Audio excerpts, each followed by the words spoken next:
Caríssimos irmãos e irmãs, com muita alegria, celebramos hoje esta solenidade do Santíssimo Corpo e Sangue de nosso Senhor Jesus Cristo.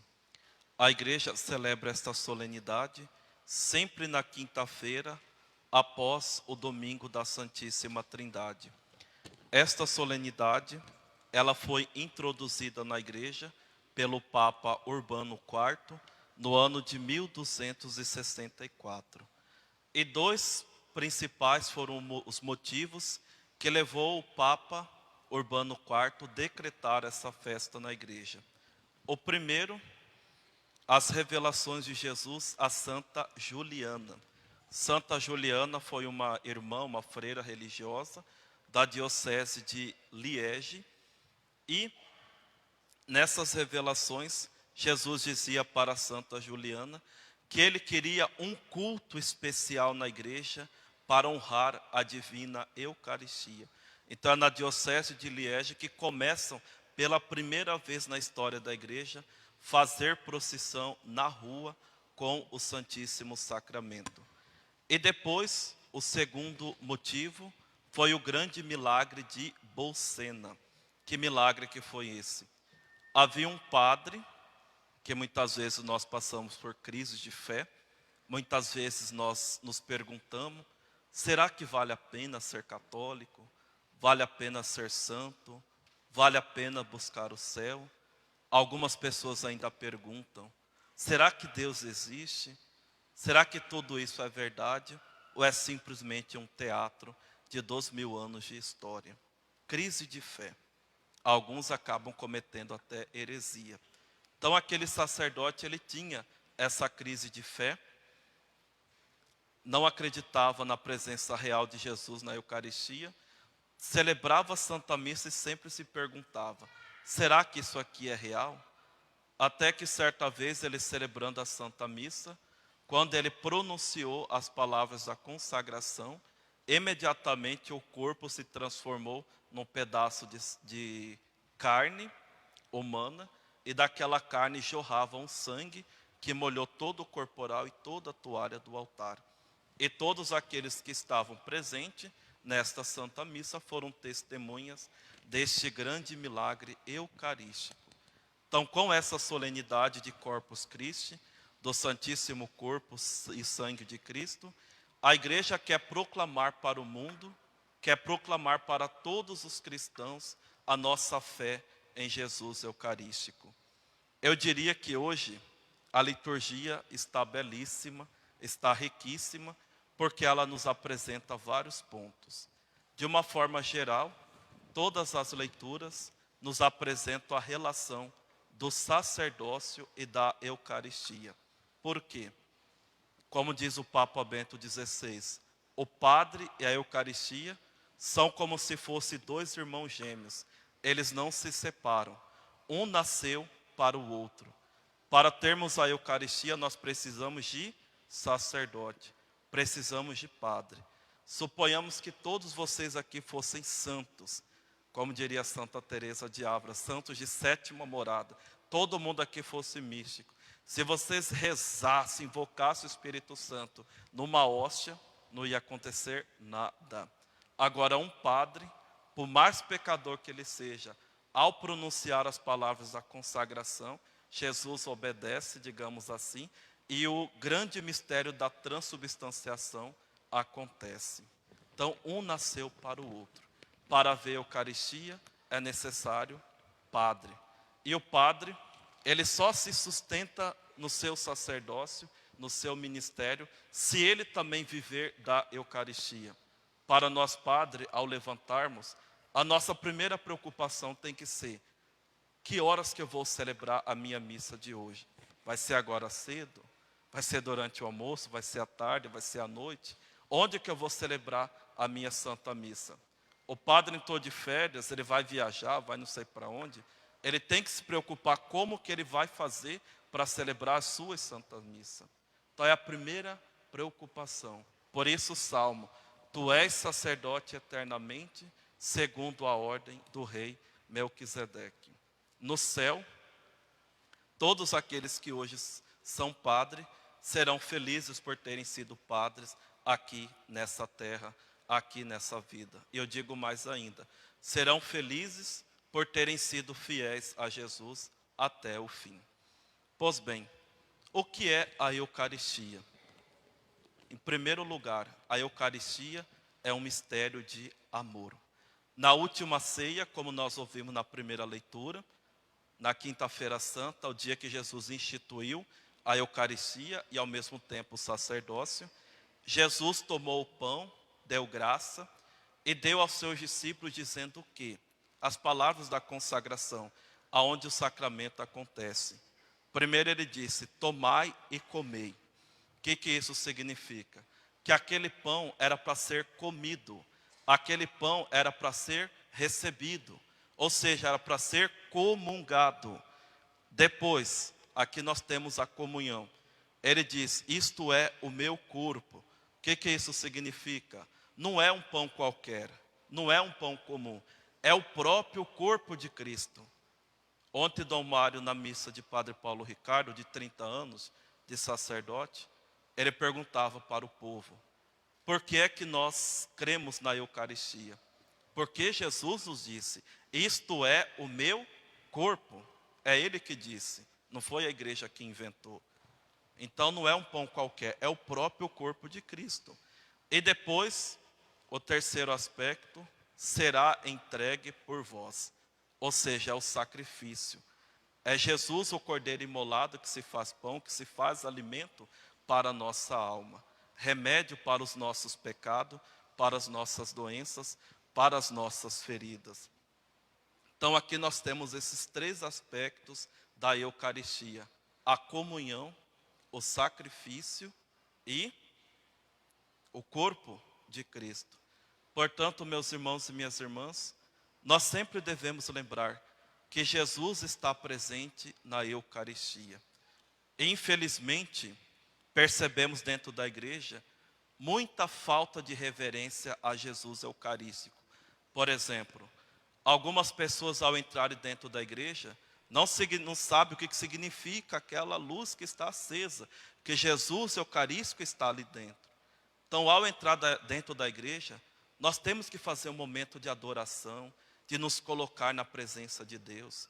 Ou se você não está a fim de rezar, fazer um silêncio, respeitando esse espaço sagrado, respeitando aquelas pessoas que estão rezando. Talvez você não quer, mas respeite o outro.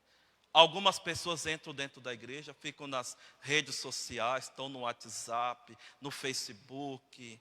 Nem aqui dentro ela é capaz de desligar da sua vida lá fora. Tudo isso é muito triste.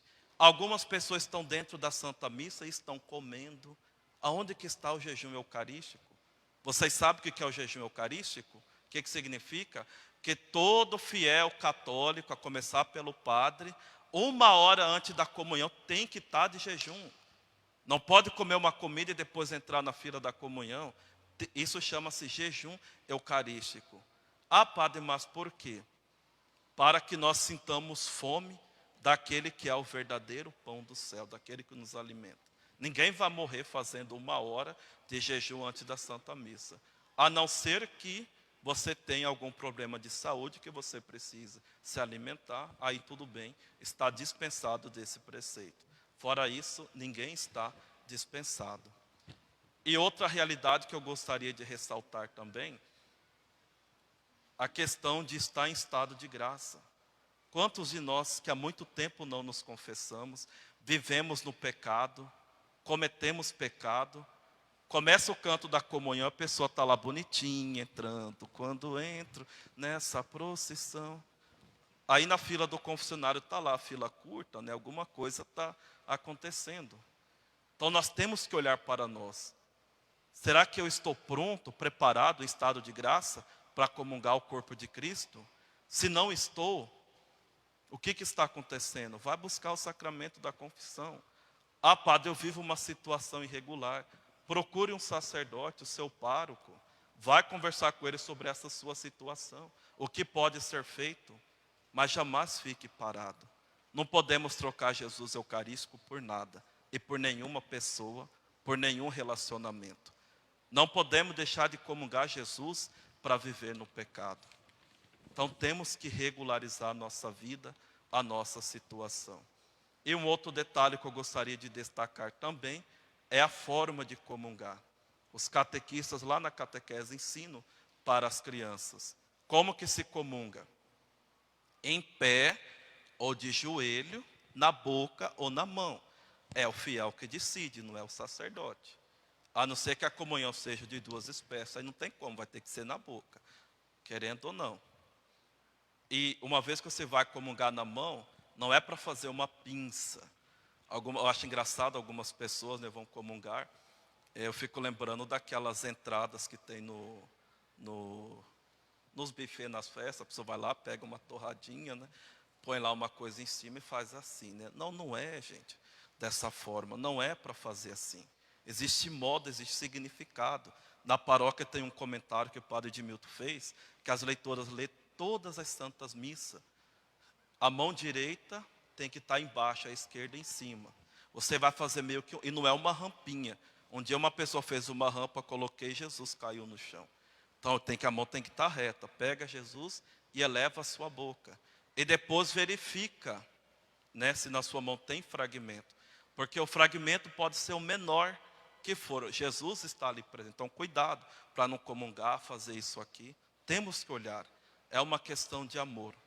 Depois aquelas pessoas também que eu fico até constrangido. Eu penso que a pessoa vai comungar na boca, ela vai comungar na mão e na hora coloca. Né? Não, você já vem com a sua mão posta. Se você vir com a sua mão baixada, significa que você vai lá comungar na boca. E depois, aquelas pessoas que não sabem se comunga em pé ou de joelho. Alguns vêm, desculpem, né, mas hoje é dia que eu tenho que apresentar essa catequese, né, todos os padres. Umas pessoas vão comungar, ou você fica em pé ou se você ajoelha. Umas pessoas ficam bem assim, ó. Gente, você vai cair, Jesus também vai cair. Então, ou você ajoelha ou você fica em pé, nada de ficar fazendo. Vocês estão entendendo? Então, nós temos que ter uma reverência maior a Jesus Eucarístico. Existe um padre, que é um frei, chamado Frei da Imaculada. O nome dele é Padre Stefano Maria Manelli. Padre Stefano nos apresenta 3 exercícios de como que nós podemos crescer o nosso amor na Eucaristia. São Pedro Julião Emardi, que é um grande santo eucarístico, ele nos diz que Jesus, ele tem 2 tronos. O primeiro trono lá no céu, à direita do Pai, e o segundo trono em todos os sacrários da terra. Em cima disso, esse padre Stefano Maria Manelli nos apresenta 3 exercícios. Em primeiro lugar, o exercício da mente. Ele diz o seguinte: é necessário uma meditação atenta e ordenada da Eucaristia. Aquilo que dizia Santo Agostinho: ninguém ama aquilo que não conhece. A nossa inteligência, ela precisa ser iluminada. Então nós precisamos ler, nós precisamos meditar, nós precisamos contemplar todos os dias o que é a Eucaristia.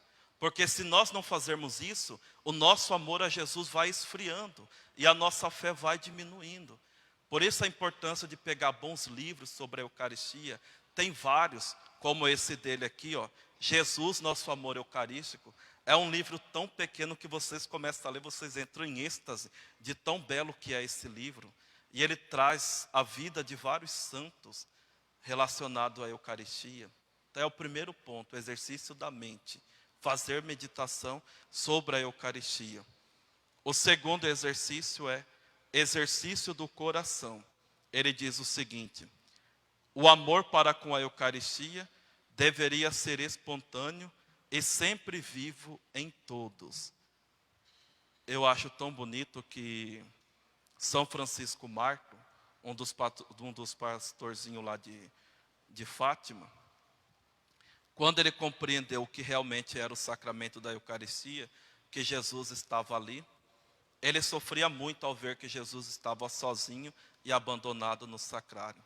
Ele fazia o que tinha que fazer, imediatamente ele corria para a igreja, ficava lá sozinho aos pés do sacrário.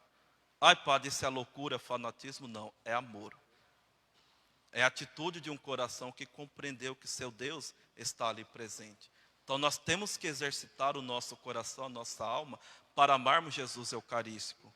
E ele diz, mas o amor também exige exercício. É preciso exercitar o coração no desejo do verdadeiro bem, no sentimento de uma verdadeira avidez pelo autor da vida. Ou seja, nós temos que ter esse desejo no nosso coração, de querer ver Jesus Eucarístico, de querer comungar Jesus Eucarístico. Esse dia eu estava numa casa de um casal e eles estavam me contando que certa vez o filho mais velho de 3 anos, né, não sei se está presente na missa, ele disse para os pais, eu quero ver Jesus. E os pais ali tentaram, não, eu quero ver Jesus, quero ir lá na igreja. Aí os pais tiveram que pegar ele, o outro filho, foram lá para o santuário perto da casa deles.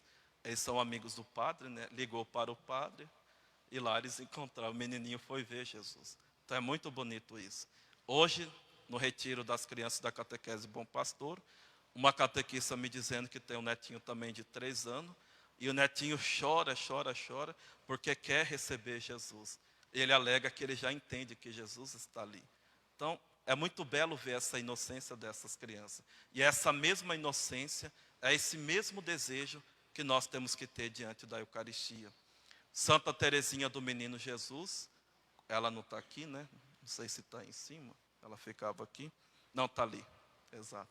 Santa Teresinha, ela que era sacristã, né, preparava a credência para a missa, e elas faziam hóstia. É próprio dos mosteiros fabricar as próprias hóstias. E ela sempre fazia uma hóstia mais grossa para que Jesus permanecesse no coração dela. E um pouco antes dela falecer, que ela faleceu de tuberculose, tinha cerca de uns 24 anos, ela não aguentava mais, mas fazia todo esforço para ir para a capela, participar da Santa Missa e comungar Jesus. Um dia uma das irmãs disse para ela, irmã, a senhora não precisa vir até aqui. Não precisa fazer esse sacrifício. Nós podemos levar a comunhão para a senhora lá no quarto. E Santa Teresinha respondeu. E o que é esse sacrifício diante da Eucaristia? Ou seja, todo sacrifício, todo esforço vale a pena para nós recebermos Jesus. Tem Santa Catarina de Sena também. Ela chegava diante do seu confessor e dizia, vamos padre, vamos, me entrega logo Jesus Eucarístico, que é o alimento que a minha alma tanto deseja. Então, é isso, exercitar o coração, é ato de amor. E o terceiro, exercício da vontade. A Eucaristia é uma lição indizível de amor de imolação total, de humildade de uma vida escondida, de paciência e dedicação sem limites. Então, uma vez que a nossa inteligência foi iluminada, uma vez que nós começamos a amar a Jesus, nós temos que ter essas atitudes. E muitas vezes, meus irmãos e minhas irmãs, vai exigir muito de nós, porque nem sempre nós estamos com vontade, nem sempre nós estamos afim. Mais uma, vamos visitá-lo muitas vezes, entrando na igreja todas as vezes que pudermos, e lá permanecendo um pouco de tempo junto ao sacrário, perto dele corporalmente e de coração. Então esse exercício da vontade é atitude, é o nosso ir ao encontro de Jesus. Eu acho belo que aqui no centro, todas as nossas igrejas ficam abertas a semana inteira, e as pessoas passam para o carro, entra, faz a sua adoração, o tempo que pode, que quer e vai embora. Então é isso, é fazer essa visita a Jesus. E por fim, quero encerrar aqui com uma história que eu amo contar essa história. Creio que muitos de vocês já conhecem. É um episódio da vida de Santa Teresa de Ávila. Santa Teresa de Ávila, né? Mãe espiritual de Santa Teresinha, a grande santa mística do Carmelo, que nos ensina o que é oração, o que é vida espiritual. Certo dia, ela tinha que cumprir o seu horário de oração, e Santa Teresa simplesmente não estava com vontade. Assim como muitos de nós, muitas vezes não temos vontade de rezar. Ela não estava com vontade, nem queria estar ali na capela. E nisso Santa Teresa decidiu, para permanecer na presença de Jesus, eu ficarei aqui contando os tijolinhos da capela. E assim ela ficou lá, contando, contando, contando. Terminou, deu horário, ela foi embora, seguir com a sua vida pastoral. Como era uma santa mística, então ela tinha contato com o sobrenatural. Um dia depois, Jesus aparece para ela, e na conversa dela com Jesus, ela pergunta: qual foi o dia da vida dela que ela mais o amou? E Jesus responde: aquele dia que você não estava com vontade de rezar, mas para permanecer na minha presença, você resolveu ficar ali contando os tijolinhos da capela. Meus irmãos e minhas irmãs, isso é amor, não é sentimento. Muitas vezes nós não temos vontade, nós não temos alegria, não temos prazer de fazer aquilo. Mas uma vez que nós temos fé que Jesus está ali, vamos ao seu encontro, vamos estar na sua presença. Pode ser que não tenhamos nada para dizer, nada para falar, mas vamos nos colocar na presença de Deus. Louvado seja nosso Senhor Jesus Cristo.